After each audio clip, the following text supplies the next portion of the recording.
We are very lucky to have Max Lenderman in the house.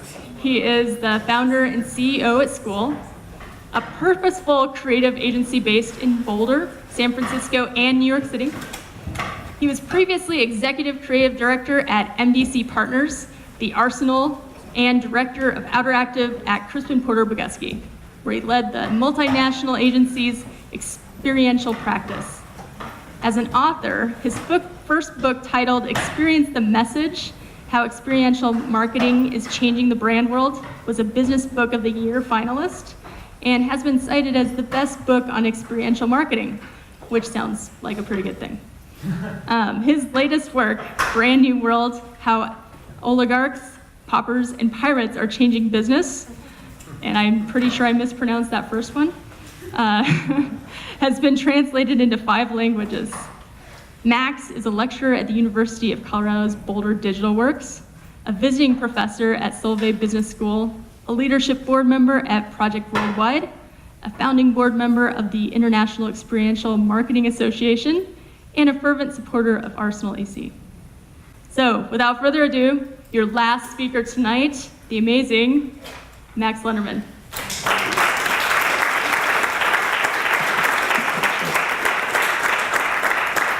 I fucking hate bios. Bios mean nothing. No, that was my first F-bomb. There'll be more. Definitely be more. I'm a little freaked out standing here, and this is the talk, because I want to asterisk this whole talk. The first reason I'm freaked out is I'm probably the second to last person that stands between you and beer. Which is weird, you know, which is like, God forbid I'm the guy that's gonna do that. But the second thing is, everything that I might tell you has the possibility of being completely wrong, right? Like, I don't know, like, right? So that's a big asterisk, right? So my asterisk to you is like, I'm here to try to talk to you about how to give a shit. It could be totally wrong. I don't know how to invite you to give a shit. But what I can do is I can kind of give you a roadmap to how I sort of got to give a shit as a creative director, and maybe like inspire some thoughts, right? And I think that's all I could possibly do. So yeah, so take it with a giant asterisk grain of salt. Okay, so the first step to trying to give a shit is to go on a hard adventure, right? It could happen when you're young, it could happen when you're not so young, it could happen whenever, but you have to go on a hard adventure. And what I mean about a hard adventure is you need to go out into the world and rely on the goodness of others, right? And I'm not talking about like both weekends at Coachella, right? I'm not talking about that shit, right? Like, I'm not talking about like, maybe you could do like the Appalachian Trail or something like that, but like, you need to go out there in the world and literally have other people save your life, right? Or maybe not totally save your life, but find you shelter, find connection, right? Give you something that actually gives, you a little bit of hope. Now, you also have to have a hard adventure because you have to allow people to really fuck with you, right? Because that's gonna allow you to understand what you're made out of, right? So you have to come out and go to a hard adventure to find places where you excel in goodness and where you excel in badness, right? And you have to understand where those things are, where on the scale of goodness and badness you excel. And that can't really happen in a cubicle, can't happen in a classroom, it can't happen on a business trip, can't happen at like the bar at the Gramercy Park Hotel, right? It has to happen in places where you feel very uncomfortable, right? And so for me, that happened when right after college I went into the Peace Corps. And I spent 2 years in Chad, Africa, drilling water wells in deserts. And there were times where there was guns pointed at my head, and there were times where people who had absolutely no food to give to their children gave food to me, right? And you accept it. And you understand deep down in your mind that holy shit, right? There's something greater than myself in this industry, in this life, whatever. So you have to kind of find yourself in very uncomfortable positions, And I kind of say go on a hard adventure. Okay? We know this, right? You have to study your craft and practice often. By the simple fact that you guys are here gives me a good sense of that you probably have like a 15 to 25% give a shit like coefficient right now. Which is good, because I would give the rest of the world at like 3%. Or at least our world, right? Between us. Right? Our world is like 3%, 5%. We give a shit about the work we do. You know, Matt said, like, if you fucking put something out there, that's the second one. If you put something out there and no one like gives a shit and it's wallpaper, you're like, yeah, whatever, I did my job, I'll go home, right? If you don't feel that that's fucking crazy, that no one gave you props for the crazy effort that you put in to come up with an original idea, and no one, and like the crickets are playing, you know, like, you should be pissed off as hell, right? And that should take you back to practice your craft, study your craft, practice it often, right? I always say, like, don't have hobbies. Fuck your hobbies. Third one, right? You practice your craft. You want to be a good creative director? You want to be a really good strategist? You don't like go to work just thinking about, well, Jeff knows, he knows how to reconstruct a Mustang. But like, you don't go thinking like, oh, I can't wait to get home to do this, the other thing that I always wanted to do. Just do that. Go do that. Like, if you're a creative director and you want to be super hyper creative, you kill your hobbies. You kill them, and you put all your energy into the craft that you chose for yourself. Period. Another step to how to give a shit, right? You come to stuff like this, and you become convinced that you want to get better. Who's convinced that they want to get better in this room? Fuck yeah. It's 4. You have to be convinced. You can't be like, oh, I want to get ahead in my job. No. You have to be like, I want to be as good as it gets. And if people don't recognize it, who cares? You're an artist. Okay, practice your craft. Practice it often. Then you have to toil in meaninglessness. You have to toil in meaninglessness. My first big promotion in my career, I became ECD at an unnamed agency, an Omnicom agency in Chicago. And I was so pumped I was ECD. I was like, man, it's awesome. And they're like, cool, you're going to introduce Axe body spray to the North American market. Okay, all right.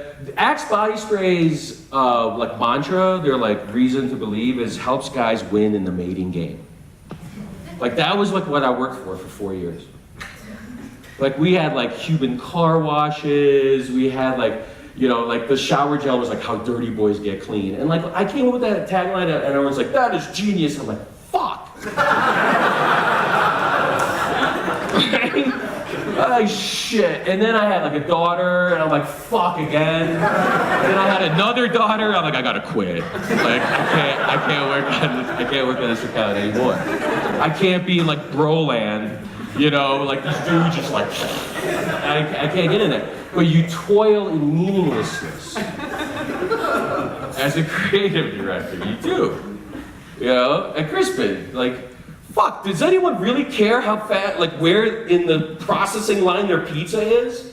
Like I'm gonna fucking go online and be like, oh, my pizza is getting its toppings now. I'm great. Right? But that wins a CyberCon award. So you do it. You fucking do it. And I'm here to say it's okay. We all do it. Like it's cool. It really is, right? All right, cool. So then you get really good at what you do, right? And then things are like, wow, I'm really good at what we do, or what I do. When I was at Crispin, there was a t-shirt that came around and it said, good enough sucks. And I was like, yeah, that's exactly right. Good enough sucks. If you're good at what you do, and you get an idea, or you come up with an idea, or anything like, and people are like, that's a really good idea, you should have this like, kind of like this knee-jerk reaction of like, really? I don't trust you. Because you kind of like saying that it's pretty good, but I want you to just like flail and just like go crazy. I want you to like throw plates at a wall. right? I want people to be like, this is the most incredible thing ever, and no one but you could have come up with it. That's what you want, right? So you actually, like, you start to get to a place where you know you're really good at what you do. Because you constantly remind yourself that good enough sucks. Good enough sucks, good enough sucks. Wake up in the morning, good enough sucks. Go to bed, good enough sucks. Remember, you have no hobbies, right? You have no life, but thinking that good enough sucks, right? And that's really important because I personally believe that if you're mediocre, you probably don't give a shit, right?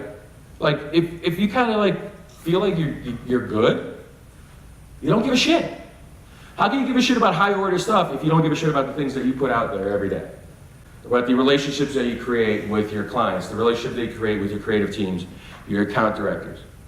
Like, if you think that like this is fine, you definitely don't give a shit. You can get out of that rut, but you also have to understand that giving a shit is directly proportional to how good you are. And how good you are, right, is what's going to make you happy. So just remember that. Okay, good. Good enough sucks.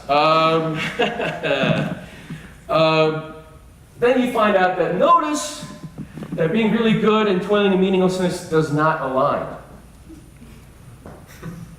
You're going to find that. You're going to realize they're like, whoa, whoa, whoa, whoa.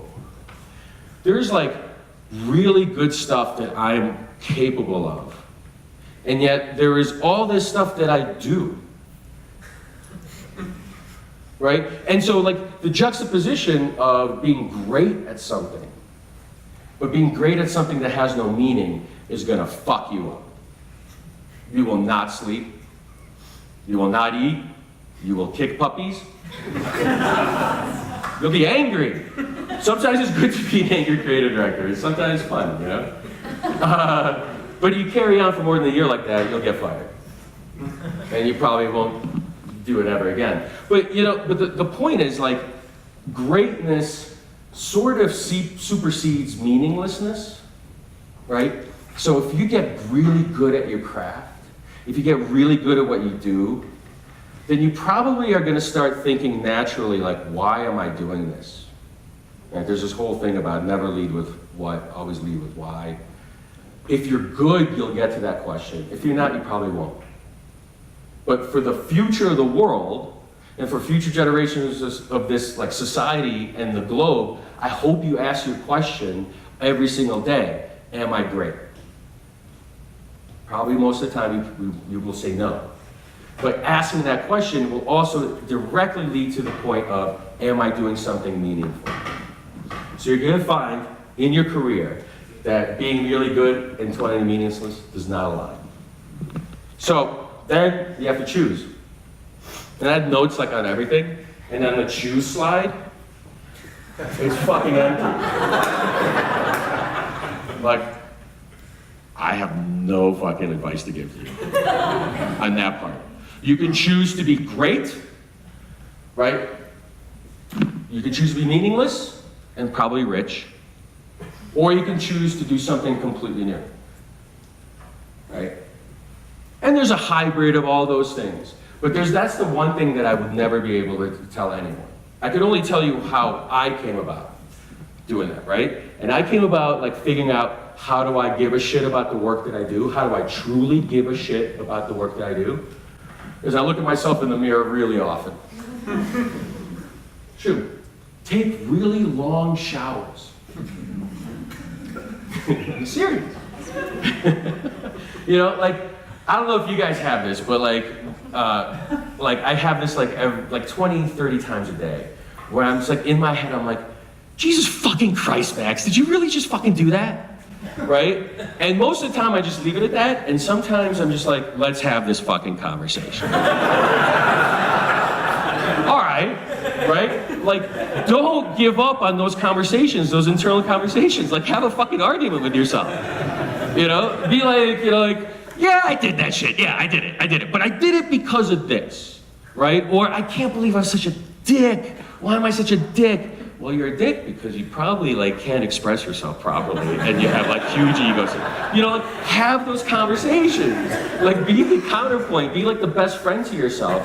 And the more you have those conversations, a little bit like, it's like personal empathy, you know what I mean? Like, you like put yourself in the alter ego of yourself, right? And then you have those thoughts and listen to those thoughts.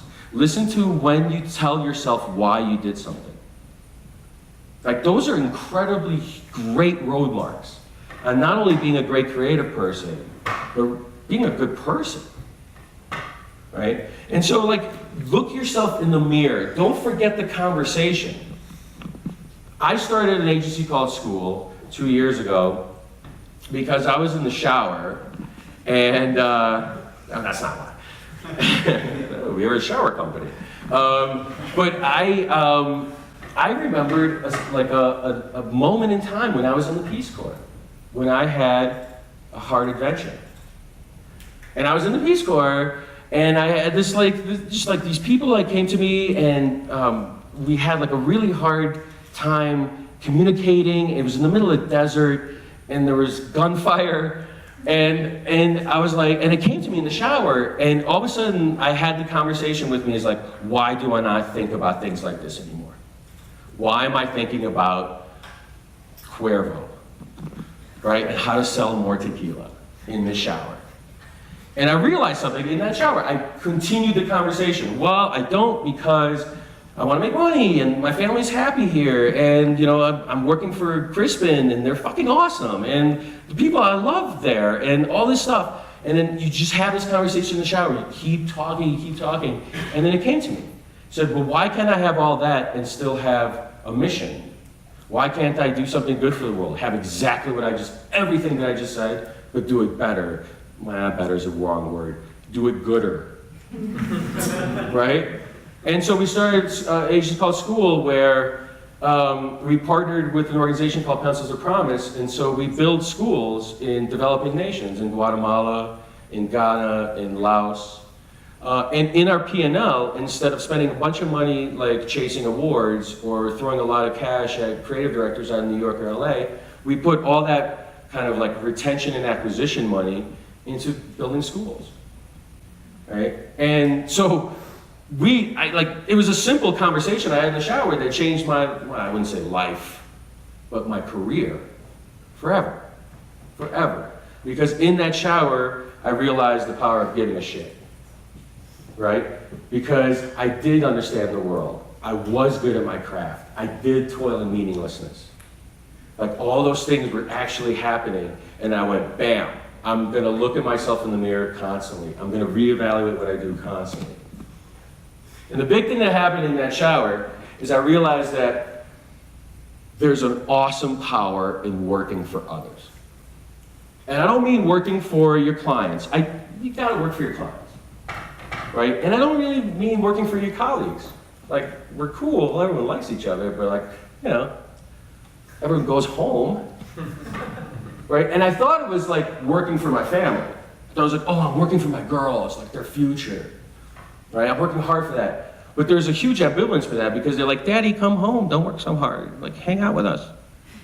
I'm like, shit, I can't do that. So I'm not fucking working for them. Right? I'm not working for them. So the final element of like how to really give a shit is to work for others. And in our lobby at School, we have a series of photographs like this, right? And it reminds me every time I go in and turn on the lights that I'm not working for my clients. I love my clients. Say you guys are videotaping, yeah, right? And I love my people. I love working with everyone, and I love my family. Hey, honey. But really, you have this kind of like amorphous construct of who to work for, and I work for little girls in Guatemala, Laos, and Ghana that I've never met before. That's who I work for as a creative director. I don't even make ads. I build schools. Ads just happen to have the money that comes with building schools. So if you could take those steps and you could actually find a place, like if you actually, unplanned, but let's take like 5 seconds of silence, right? Just 5 seconds of silence of who would you work for if it wasn't for your boss, your colleagues, your clients, your family. 5 seconds.